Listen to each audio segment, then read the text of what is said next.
Поприветствуем, Jakub Kaluzny. Hello. Okay, hello. So I'm Jakub, and my topic will be about Hadoop interface security. So the first question, do you use big data?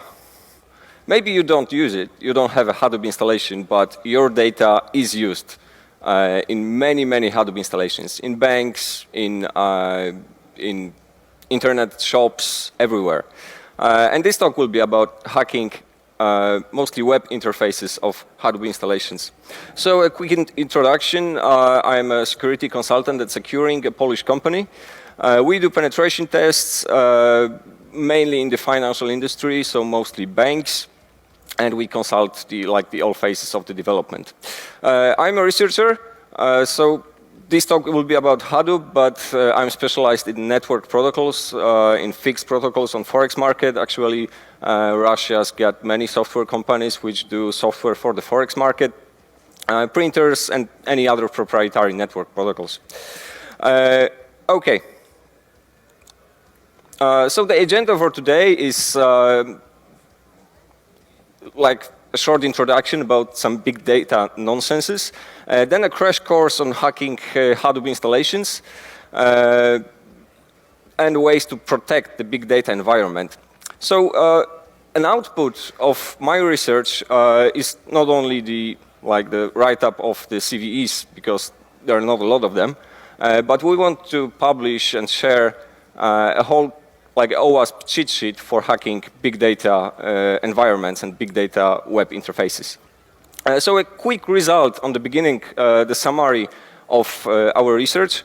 In a normal situation, a standard user in a big data environment has got access to the data, and the admin users got admin privileges. And the admin does not get access to the data, and the other side, the standard user does not have the admin privileges, right? So based on these vulnerabilities, through these vulnerabilities, we're able to get admin user getting access to the data, as well as standard user getting admin privileges, and of course, with no account, so an anonymous attacker could get admin privileges and of course, data access. Okay, so first question, what is Hadoop? Because you have to know your target when you attack something. So maybe first the answer will be what Hadoop is not. So it's not a normal database, because in a normal database, you've got quite a clear target. You've got users, you've got roles, users have roles, they operate on data, and data is produced out of some model. And the architecture of a normal database is quite simple. So you've got a website, it connects to the database. Of course, you can manage the database from some administrative interfaces like Oracle, PHP, admin, whatsoever. Of course, the application it's not only web application like a website. Of course, there are some strange interfaces to databases, like for example, a camera which takes a photo of a license plate, then does the optical recognition and put it into the system. So of course, you can get an SQL injection through license plate, but that's still a normal database scenario. So injection points for a normal database are as follows. So there's a laser, yeah. So we could attack the user himself, his channel, HTTP channel to the app server. Of course, we can attack the database link between the app server and the database. Of course, we can attack the admin himself and the admin interface, these protocols. And of course, we can attack the database from the LAN infrastructure. That's for the normal database. You've got clear rules and clear target. So the question is, what is with big data and with Hadoop environments? And a quick anecdote. So we were doing an assessment in, let's call it financial industry, and they have really critical banking data. It was not a bank, it was a company which is not regulated by the law, but it had many banking data. Everything was in one database. So there was a critical banking data with one supplier because it was supplied from the bank, and an application with many users. And only one table was common between these two data sources. So we asked them, why don't they split it into two databases with a DB link, so accessing only one table one common table, and make it more secure, because if the user has access to the same database as where the critical data is, there might have been some problems. And they answered, no, that's too much effort. We want to have fast statistics from all data. And we are actually thinking about introducing Hadoop, because Hadoop is so cool and it's fast. Okay, so what is Hadoop? Okay, this is not Hadoop. This is Hadoop architecture. No, maybe let's go to this more straightforward. So basically, there are a lot of images on the internet showing the Hadoop ecosystem. They are very, very complicated. I will explain later which interface is for what. But most of the installations have common injection points. So we've got the user interface, which is mostly Hadoop user environment with some applications like Pig, Hive, Scoop, Zookeeper, anything. And the user is, in most cases, the employee of the company which have the big data installation. Then we've got the admin interface. The most popular ones are Ambari and Ranger. I will talk about it later because they had critical vulnerabilities. Of course, there are some interconnections to the other subsystems, like for example, there are out providers, LDAP, or like for monitoring, Splunk. And there is like the whole kernel of the Hadoop database, so MapReduce or the Yarn open source, HDFS and HBase. And you, of course, can attack the database from the LAN infrastructure. So we divided all Hadoop into like a few groups of interfaces so that we can analyze each one. Okay, a Hadoop scenario. From the business perspective, you put like a shitload of data to the database, then some smart Hadoop elephants compute this, and you've got money. That's from the business perspective. What is a lot of data? Here you've got like numbers from the Facebook installation. It is a lot. It is like worth millions of dollars or even like 1 billion, something like that. But what we did was, from our latest assessment, we had Hadoop installations made from 32 machines. There were about 20 servers with different interfaces. The whole amount was like 24 terabytes per machine. Well, that's not really interesting. Okay, from the attacker perspective, this installation looked like house of cards, which is falling down. And I'm going to show you why. Let's do a quick threat modeling or risk analysis, because a pen test without threat modeling is a game. It's not the work. First of all, who could attack the Hadoop installation? Of course, from the business perspective, you can think about APT, competitors, and so on. But from the technical perspective, you've got two types of attackers. External attackers, which can be completely anonymous, so people who found your installation on the internet, or can try to inject something into your internal infrastructure. It can be also, of course, the employee who knows more about architecture, and an insider, so an employee or an employee who got hacked, so infected machine.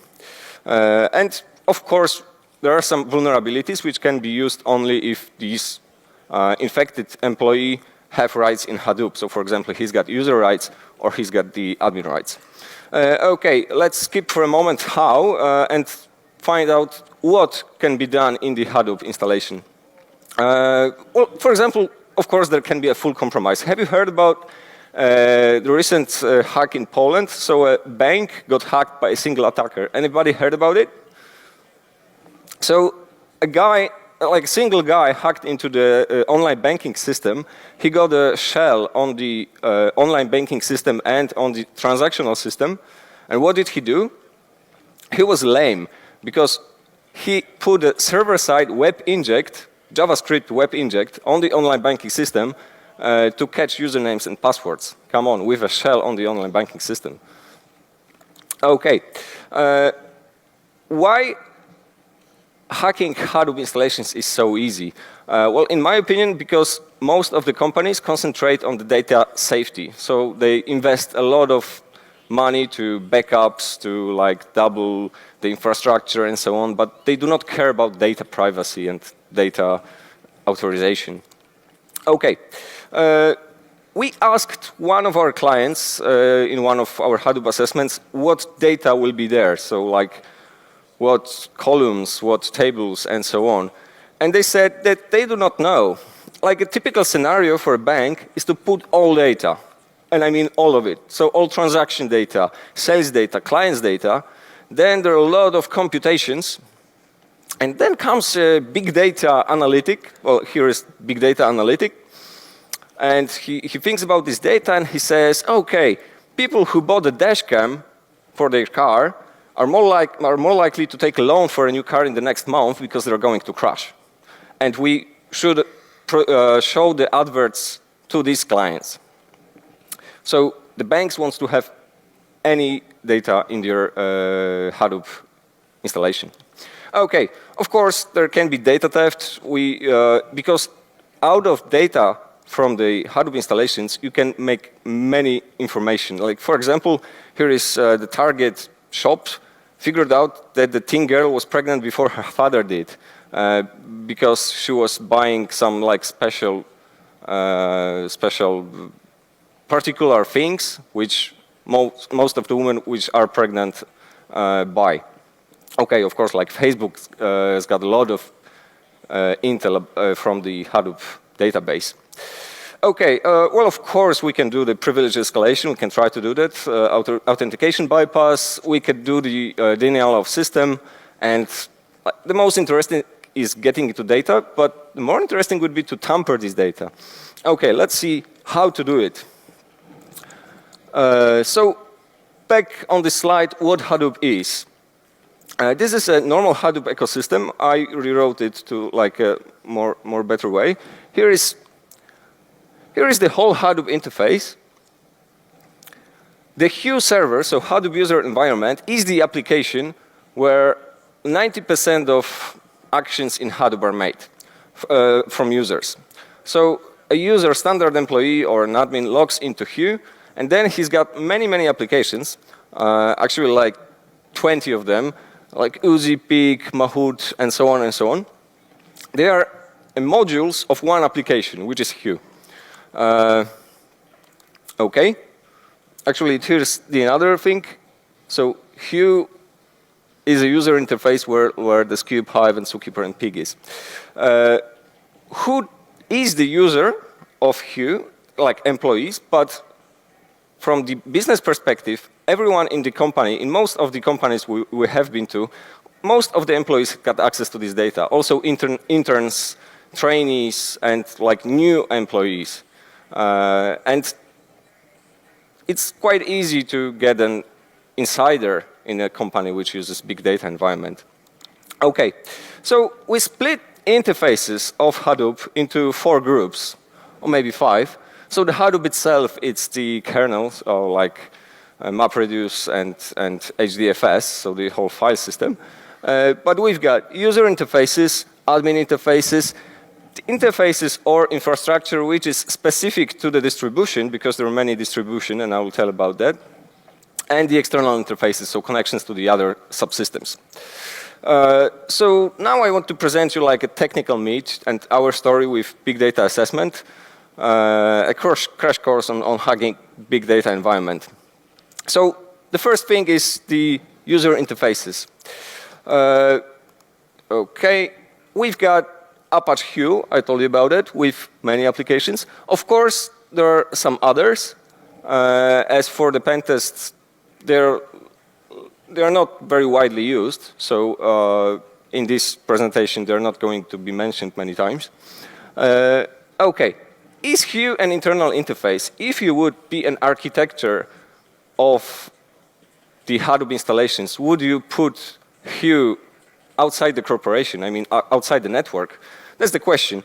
If you know what to look, for example, on Shodan or anything, like this is one of the server headers from the Hue interface, you will find many installations. Most of them are from, it's not visible from the cloud. Okay, maybe there are like many of them. So yeah, okay. Hue should be an internal interface, and it shouldn't be on the internet, but it is. And then let's see what are the risks out of it. Okay, here is a Hue overview. You've got many applications. For example, you can get direct access to the Hadoop SQL queries. But we found an interesting thing. It will be a little bit lame because I'm going to present a DOM XSS now, but please expect more serious vulnerabilities later. But this DOM XSS is interesting because of the fact that it is in Hue. So why it is in Hue? Because this Hue is using Django 1.2.3. And Django 1.2.3 is using an old version of jQuery. So there is a whole process of putting vulnerability in this software. So the attack scenario, well, is simple. If you got a person who runs the XSS, then you can get access to all Hadoop data, which is presented to this user. Okay. The default configuration for Apache Hue really sucks. And the default configuration is used in most cases. Because Hadoop installations are, in most cases, cloud-based. So the operator of the infrastructure cares about the security and configuration of these interfaces, or they are supplied as a virtual appliance. So the default configuration is that it allows for many other attacks, like clickjacking, or it presents the whole list of the files and catalogs. It has even the debug mode turned on by default. Okay, now let's go to the technical need of admin interfaces. I mentioned two admin interfaces. One of them is Ambari, used for provisioning and monitoring. And the second is Ranger, which is completely focused on security. Rodrigo said in the keynote that 1/3 of the vulnerabilities in the US government hacks are in the security software. So actually, Ranger is the security software, and it contains so simple vulnerabilities. Actually, the vulnerabilities I will show you now are quite trivial. They're not technically complicated, but they are easy to find, and they've got big impact on risk. Okay, of course, there are some others, other admin interfaces, but as for this presentation, I will stay with Ambari and Ranger. So what is Ambari? Actually, it is like an admin interface for Hadoop, where you can see all clusters, data about all the clusters, current CPU data, current network data, and so on. You can control in Ambari which user has access to which data, and so on, so provisioning. And Ambari is an admin interface, right? So it should be hidden in the internal network, and even normal employees like interns, trainees, and new employees should not have access to the Ambari interface, right? So, okay, here is still the architecture. Like the most interesting thing from this scheme is that the web client is 100% REST. So is Ambari internal interface? Well, if you just type Ambari to Shodan search box, you've got a lot of Ambari interfaces on the internet. Most from the cloudbigdataplatform.com. Well, there are like 20 of them. And they're accessible, so you can log in. Of course, if you know the credentials, right? I think like that's a fail. Okay, so the rules of the standard deployment of Ambari allows a normal standard user to log into Ambari and see some of the data in the read-only state. Why? I don't know, because like an admin interface should be really hidden from normal users. So of course there are like a lot of low-hanging fruits there, like directory listing, no CSRF protection. But okay, let's stay with some like normal vulnerabilities. There is an interesting proxy script. So a standard request to this script is, well, here is the host name of the installation, and it responds with response of this URL. So what to do with a proxy script, right? You just try to proxy to Google, proxy to internal servers, and actually it worked. So we were able to scan the internal network of the Hadoop installation through this proxy script. Of course, it works only for HTTP and HTTPS connections, but binary, you could actually see if there was an open port, any of them, like FTP or SSH. And Hadoop environment is created in a way so that from outside the clusters, clusters are in like a DMZ. So outside from the clusters, you cannot run this query. So you cannot open this URL and see what's going on. This URL is accessible only from the servers in a DMZ, so from the inside of the cluster. And what it appeared to be that you can actually download all the logs from the yarn, so the main MapReduce module in the Hadoop interface, and download any of these logs. Like 20 megabytes of yarn data allowed us to get some information about the data inside and about users who connect to it, and actually to the whole proxy script allowed us to scan all the network and map the architecture. Okay, that CV. Also, after this presentation, after ZeroNights, I'm going to produce, as I said, the write-ups. Well, they are actually done. So I'm going to publish the write-ups of these CVEs, like with completely technical details, as well as the checklist, OWASP checklist for Hadoop pen testing. Okay, these were Hadoop in the version 1.5 to 2.02. So what you have to do is hijack a standard account or use Hue XSS to perform a CSRF, because there is no CSRF protection in Ambari. Then you have to use the CVE and get access to the local network, which is a delimitarized zone, right? HTTP and HTTPS only, but binary you could say which port is open, so it's still okay. And of course you could download logs and exploit other Hadoop servers, right? Okay, that was about Ambari. Let's switch to the another admin interface, which is Ranger. Ranger provides central administration for policies, user groups, so authentication, analytics, and audit data.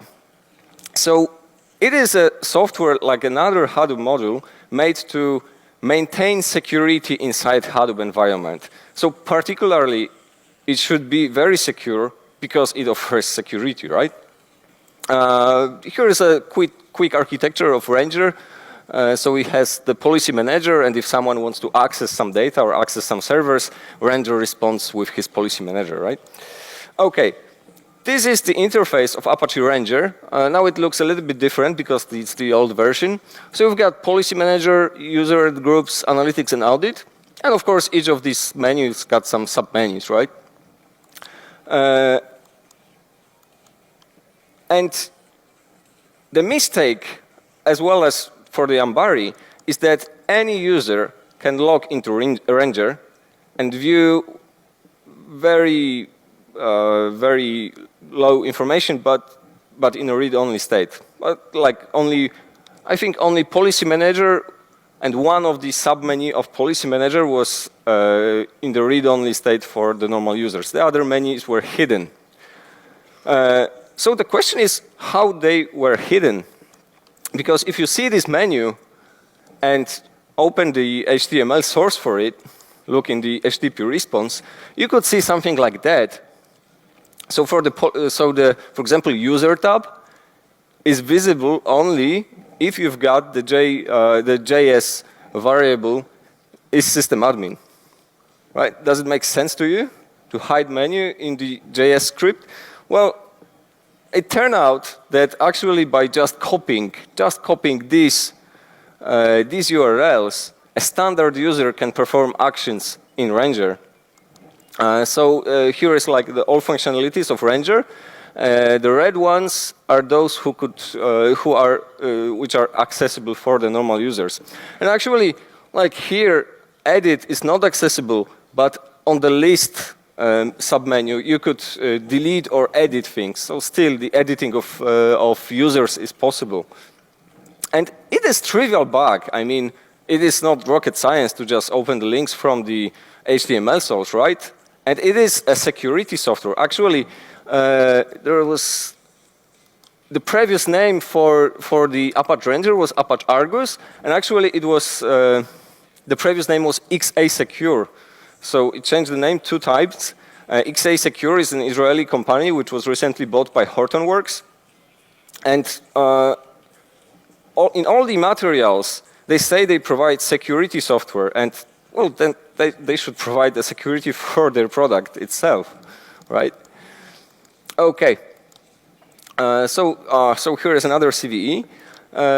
So what you have to do, you have to hijack a standard Hadoop account in any of the previous ways, log into Ranger with, of course, low permissions, but then escalate privileges and use the direct access to the functionality which should not be shown to the normal user, right? And you could edit accounts, edit authorization rules. So the whole connection to, for example, LDAP or Kerberos or whatsoever, and the access policy to the clusters and to the data.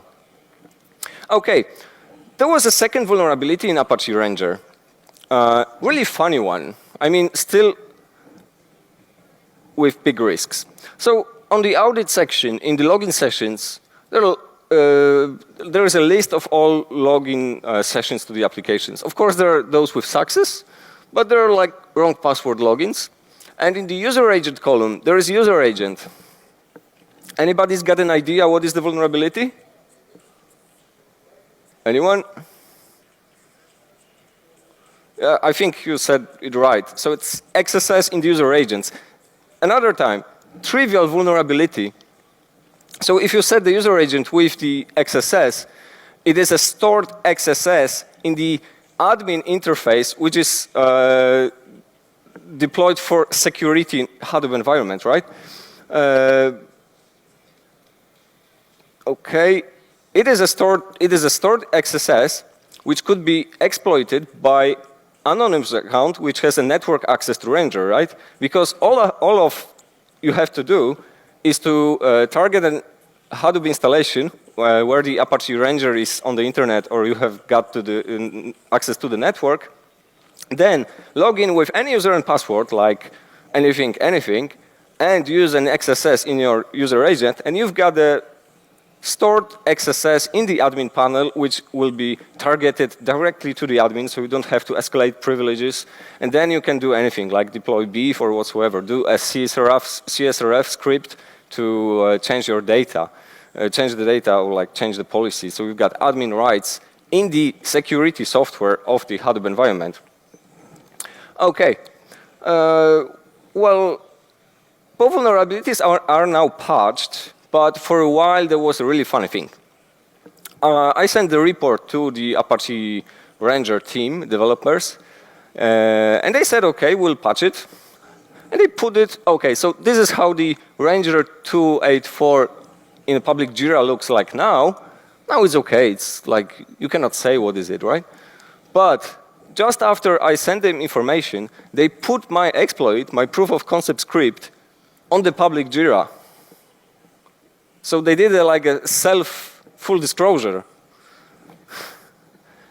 And like I had to write them that, no, sorry, you published it. So now like everybody with an access to Ranger can hack into the other installations. And the guy responded, oh, okay, I will change it. Like no like fear at all. Okay.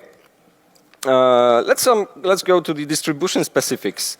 So Hadoop's got many distributions. Here is a list of, probably not all of them, but most of them. The two big players are Cloudera and Hortonworks. But of course, there are many others. There are many others small, which are cloud-based. Actually, Cloudera and Hortonworks are both. They can, you can download its software, you can download it as a virtual appliance, and you can download it as, and you can run it in their cloud. So, what's the difference between these two types of Hadoop installations? Basically, if your installation is cloud-based, you do not have any impact on the security of it. So the operator of the cloud defines security, the network level access, the network ACLs, and so on. But at least in cloud environment, they can do a quick updates of the components or of the whole distribution. And it's crucial because when you host Hadoop environment locally, you've got full control of your Hadoop installation, but you have to maintain it, so you have to update it. And it's not so easy. So the question is, how long does it take to create a new distro version? So for example, for Hortonworks and actually for Cloudera, the major number is updated every 1 year, minor every 3 months, but there are a lot of security patches, not security, but functional. Sometimes there is security patch every 1-2 months. And it's not so easy to update and Hadoop installations. The question is, if you update your Hadoop installations every year, how many components are outdated and how many vulnerabilities are in these components? And how long does it take to deploy a new distro at a company? For example, at the bank that we worked for, and deployment of the new distro takes 6 months. It doesn't matter if it's a major or minor, major maybe even more. But so, for example, it takes 3 months or 1 year to create a new distro version, and then 6 months in a bank to deploy it and test it so that it goes to the production environment, right? So here is a list of all maybe Apache components in the Hortonworks Hadoop environment. So from this list, you can see that there are a lot of outdated components. For example, like Ranger. Is there a Ranger? Yeah.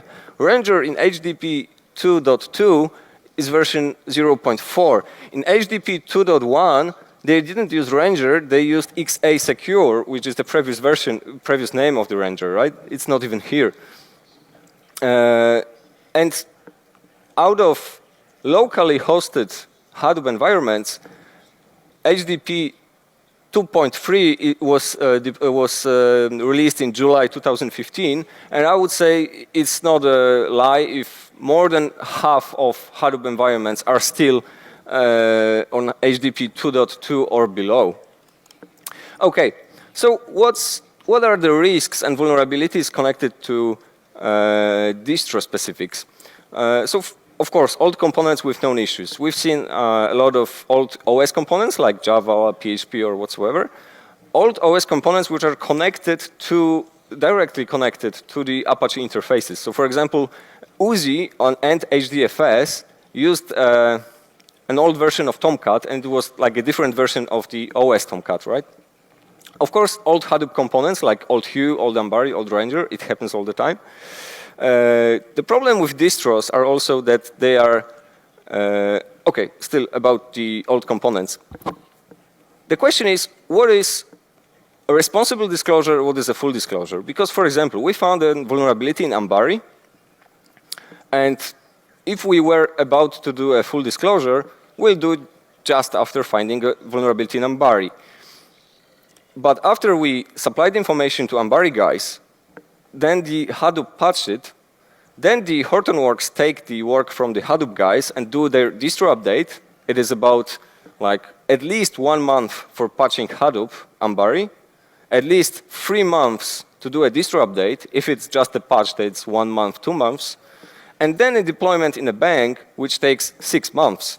So a living vulnerability is actually still after 1 year after finding it and doing a full or even responsible disclosure. And that's an easy vulnerability because it was found in the Ambari and the Hadoop guys know that they should patch. What if there is a vulnerability in jQuery, then the jQuery is patched and you can do the responsible disclosure, right? But Django uses jQuery, Hue uses Django, Hortonworks HDP uses Hue, and on the end, you've got deployment in the bank. And this vulnerability can be 2 years even on the internet. Okay. Okay, what we've got more in the distros? We've got default passwords. We've seen SSH key is configured, so you don't have to use passwords, but still default passwords like MySQL password did work.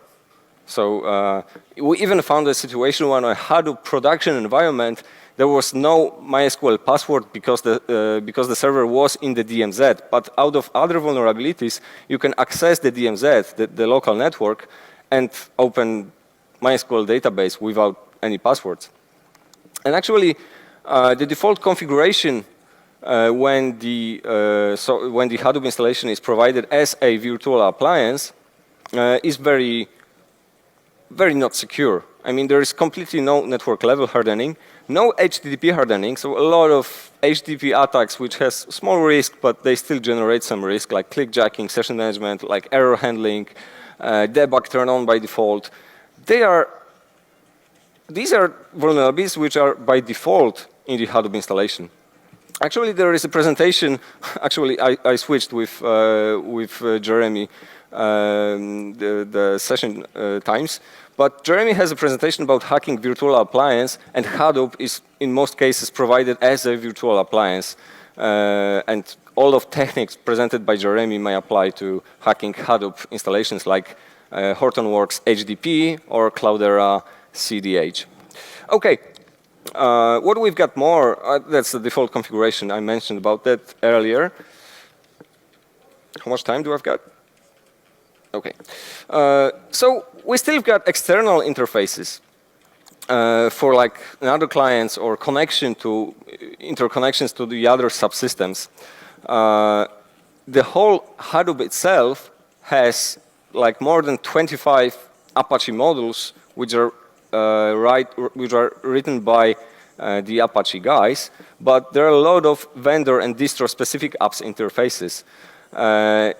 Actually, all of Hadoop environments we've tested are connected to the other monitoring tools, which are not exactly Hadoop stuff. So, for example, like Ganglia or Splunk for the server monitoring. Hadoop, in every case we've seen it, is connected to some out provider, like OAuth, Kerberos, LDAP, in most cases LDAP. And of course, if you've got many apps, then you've got many targets. The funny thing about Hadoop is that most of these Apache models are open source. So everybody can find vulnerabilities or think about looking into code and looking for some vulnerabilities. And the funny thing is that if we found so trivial vulnerabilities in the open source software, then we've got a problem because nobody tested it before. And big data, as from the business perspective, has got like a lot of risk connected to the security. Okay, so as for the summary, I would like to show you like a quick checklist on how to protect your big data environment. A bigger form of the checklist will be presented like for the additional materials. You can contact me for that. It should be also published on the OWASP checklist website. Okay, so for the network access, you should keep it super tight. So the admin interfaces should be accessible only from the computers of administrators. Hue interface should be accessible only from employees' computers, not from the internet. And of course, nothing should be on the internet. If something should be accessible from the internet, then it should be through the VPN, right? Excessive user permissions. So actually, that's about mapping business roles to permissions. And I mean, not in the Ambari itself, but to really make a list of like which employee can do what in Hadoop installation. This is crucial to not just put, because I've asked my friends like who work with big data environments, and I asked them like, so what level of access do you have? Do you have access to the all data? And he said, all employees get access to all of the data. No business roles or like permissions. Okay, for the typical web vulnerabilities, well, you should pen test it. So even though you cannot update the Hadoop itself, then you should provide some like independent security countermeasures, like web application firewall or some like simple mod rewrite scripts to stop the attacks. And list of all components used by Hadoop is a must. I mean, that's not easy to do, and you may spend a lot of time doing that. So first you made the list that you've got Hadoop environment. In Hadoop environment, you've got Apache, Ambari, Hue, and so on and so on and so on. Then Apache Ambari uses, for example, Apache Hue uses Django. And that's the next software on the list. But Django uses jQuery and something. Then you can use software like, I don't know, OWASP dependency check or other software which looks for dependencies and CVEs, numbers, vulnerabilities in this software. And then you can easily say that your solution is up to date. Okay, distros dependent vulnerabilities, you've got no control over that, but a pen test after the integration should be really made. So you have to demand security from the software suppliers, and in the in the deal of the to the integrator, there should be like a note that if there are any security vulnerabilities, they should patch it in 1 week or whatsoever. Okay, and as for the external system components and connections, you should also, as for the components, make a list of all external connections. So, for example, LDAP, Kerberos, OAuth, Splunk, Ganglia, and actually a quick threat modeling on that, and to find which of these components should be tested additionally, like pen tested. That I would also advise as a must. Okay, that's all from me as for now. If you've got any questions, I'm open to that. If you want additional materials, then just contact me.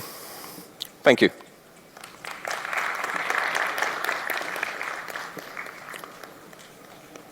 Any questions? Yes. Thank you for your talk. I want to ask something not related.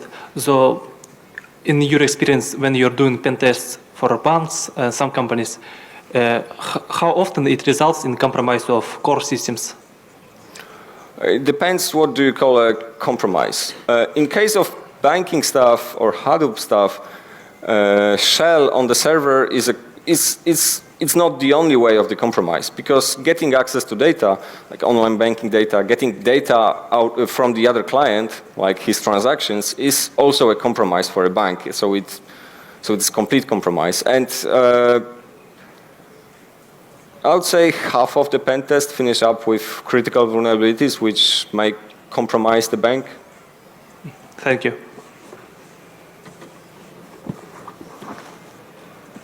Okay, any other? Yeah. Thank you for your presentation.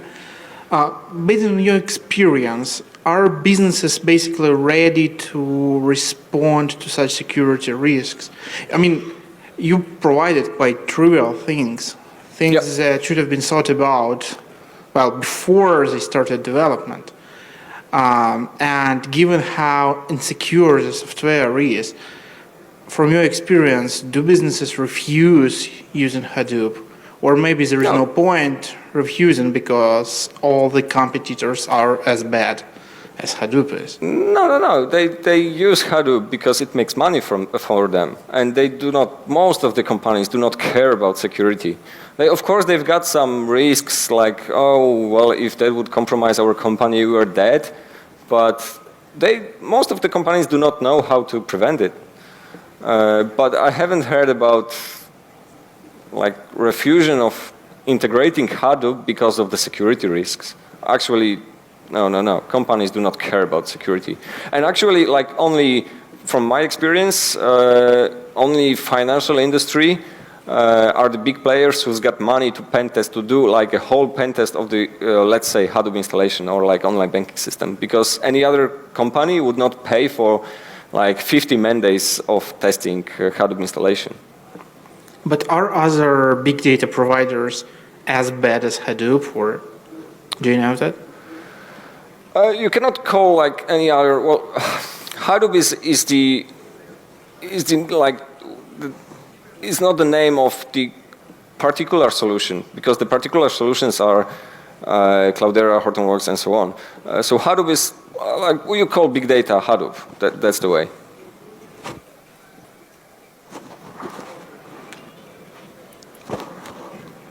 Okay, if there are not any others, then thank you.